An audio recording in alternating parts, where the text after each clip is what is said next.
में भारतीय जनता पार्टी ने हाल के चुनावों में जीत दर्ज की, जो कई लोगों के लिए हैरान करने वाला था। यह जीत उस वक्त आई जब राज्य में किसान आंदोलन और पहलवानों के विरोध का माहौल बना हुआ था। इन आंदोलनों ने न सिर्फ हरियाणा बल्कि पूरे देश में भाजपा की स्थिति को चुनौती दी थी। किसान आंदोलन और पहलवानों के विरोध के बावजूद भाजपा की जीत ने राजनीतिक विश्लेषकों को सोचने पर मजबूर कर दिया है कि आखिरकार पार्टी ने इन विपरीत परिस्थितियों में कैसे सफलता हासिल की। आइए इस स्थिति को विस्तार से समझते हैं। नमस्कार, आप देख रहे हैं प्रातःकाल और मैं हूं आपके साथ आंचल मानिक। हरियाणा किसान आंदोलन का एक प्रमुख केंद्र था। 3 कृषि कानूनों के विरोध में लाखों किसानों ने लंबे समय तक दिल्ली की सीमाओं पर डेरा डाले रखा। इनमें हरियाणा के किसानों की भागीदारी काफी महत्वपूर्ण रही। माना जा रहा था कि यह आंदोलन भाजपा के लिए एक बड़ी चुनौती साबित होगा, खासकर हरियाणा जैसे राज्य में जहां कृषि पर भारी निर्भरता है। लेकिन भाजपा ने इसे शांतिपूर्ण तरीके से संभाला। पार्टी ने आंदोलन को राष्ट्रीय सुरक्षा, विकास और किसानों के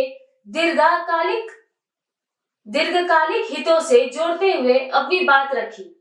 इसके अलावा आंदोलन को प्रभावी ढंग से विभाजित करने और स्थानीय मुद्दों पर ध्यान केंद्रित करने की रणनीति भी अपनाई। कुछ किसान समूहों के साथ बातचीत और अन्य छोटे समूहों को समर्थन देकर भाजपा ने आंदोलन की तीव्रता को कम करने का प्रयास किया।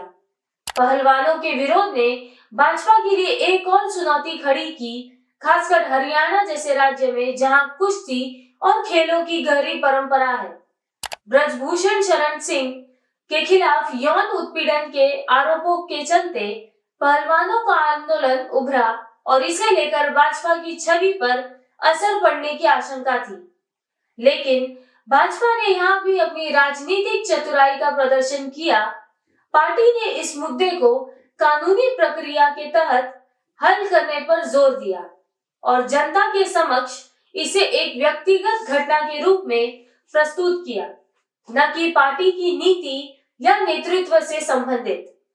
पार्टी के शीर्ष नेतृत्व ने आंदोलन को संवेदनशीलता से संभालते हुए इसे स्थानीय चुनावी मुद्दा बनने से रोका।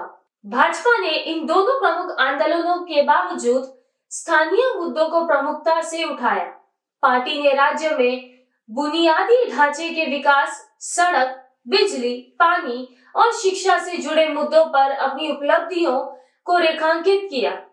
मुख्यमंत्री मनोहर लाल खट्टर के नेतृत्व में भाजपा ने विकास परियोजनाओं का हवाला देते हुए जनता को यह समझाने की कोशिश की कि सरकार राज्य के व्यापक विकास के लिए काम कर रही है। इसके अलावा राज्य की कानून व्यवस्था की स्थिति को लेकर भी भाजपा ने मजबूत रुख अपनाया। पार्टी ने यह सुनिश्चित किया कि इन आंदोलनों के बावजूद राज्य में किसी भी प्रकार की अव्यवस्था न हो और जनता का विश्वास सरकार पर बना रहे। हरियाणा की राजनीति में जातिगत समीकरण हमेशा से महत्वपूर्ण रहे हैं, जहां जाट और गैर जाट मतदाताओं के बीच संतुलन बनाना किसी भी पार्टी के लिए एक बड़ी चुनौती होती है। भाजपा ने कुशलता से इस संतुलन को साधते हुए चुनावी जीत हासिल की। किसान आंदोलन में जाट समुदाय की प्रमुख भागीदारी थी और यह समुदाय पारंपरिक रूप से भाजपा के खिलाफ रहा है। लेकिन भाजपा ने गैर जाट मतदाताओं, विशेषकर ओबीसी और दलित समुदायों को अपनी ओर खींचने के लिए विभिन्न योजनाओं और नीतियों का सहारा लिया।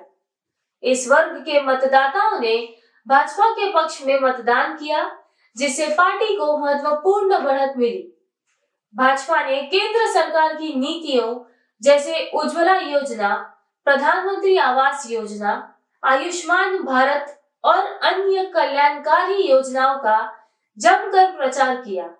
इन योजनाओं का सीधा लाभ गरीब और ग्रामीण क्षेत्रों के लोगों तक पहुंचा, जिससे भाजपा को इन वर्गों का समर्थन मिला। इसके अलावा राष्ट्रीय सुरक्षा और कश्मीर में धारा 370 हटाने जैसे मुद्दों पर भी भाजपा ने राष्ट्रीय भावना को भुनाया। हरियाणा में सेना और पूर्व सैनिकों की बड़ी संख्या है और इस वर्ग ने भाजपा की राष्ट्रीय सुरक्षा नीतियों को समर्थन दिया। किसान आंदोलन और पहलवानों के विरोध के बावजूद भाजपा की जीत का एक बड़ा कारण विपक्ष की कमजोरी भी रही। हरियाणा में विपक्षी पार्टियों, खासकर कांग्रेस और इंडियन नेशनल लोकदल में एकता और प्रभावशाली नेतृत्व का अभाव देखा गया। कांग्रेस, जो पारंपरिक रूप से किसानों के समर्थन में रही है, अपने आपसी संघर्ष और नेतृत्व संकट से जूझ रही थी। इनेलो, जो कभी राज्य की प्रमुख राजनीतिक ताकत थी, आपसी विभाजन के कारण कमजोर पड़ गई। विपक्ष की विफलता ने भाजपा को अपने संगठनात्मक ढांचे और चुनावी रणनीतियों को बेहतर ढंग से लागू करने का मौका दिया। भाजपा का संगठनात्मक ढांचा और उसकी चुनावी रणनीति बेहद मजबूत रही। पार्टी ने बूथ स्तर तक अपनी पहुंच को सुनिश्चित किया और जमीनी स्तर पर अपने कार्यकर्ताओं को सक्रिय रखा। इसके अलावा भाजपा की चुनावी मशीनरी ने सोशल मीडिया और डिजिटल प्लेटफॉर्म्स का भी बेहतरीन इस्तेमाल किया। पार्टी के शीर्ष नेताओं, खासकर प्रधानमंत्री नरेंद्र मोदी और गृह मंत्री अमित शाह ने भी राज्य में कई रैलियां और जनसभाओं को संबोधित किया, जिससे भाजपा को जनता के बीच एक सशक्त और विश्वसनीय विकल्प के रूप में प्रस्तुत किया गया। हरियाणा में किसान आंदोलन और पहलवानों के विरोध के बावजूद भाजपा की जीत कई कारकों का परिणाम है। पार्टी ने आंदोलनों से उत्पन्न चुनौतियों का सामना करने के लिए कुशल रणनीतियां अपनाई, स्थानीय मुद्दों पर ध्यान केंद्रित किया और जातिगत समीकरणों का सही प्रबंधन किया। साथ ही विपक्ष की कमजोरी और केंद्र सरकार की नीतियों का लाभ उठाते हुए भाजपा ने अपनी स्थिति को मजबूत किया। यह चुनावी जीत दर्शाती है कि राजनीति में सिर्फ बड़े आंदोलन या विरोध ही चुनावी परिणामों को प्रभावित नहीं करते, बल्कि संगठन की मजबूती, नेतृत्व की क्षमता और सही चुनावी रणनीतियां भी महत्वपूर्ण भूमिका निभाती है। आगे की तेज अपडेट्स के लिए हमारे चैनल को फॉलो, शेयर और सब्सक्राइब करना ना भूलें। हमारे कमेंट बॉक्स में अपने विचार जरूर साझा करें। अपना ध्यान रखें। नमस्कार।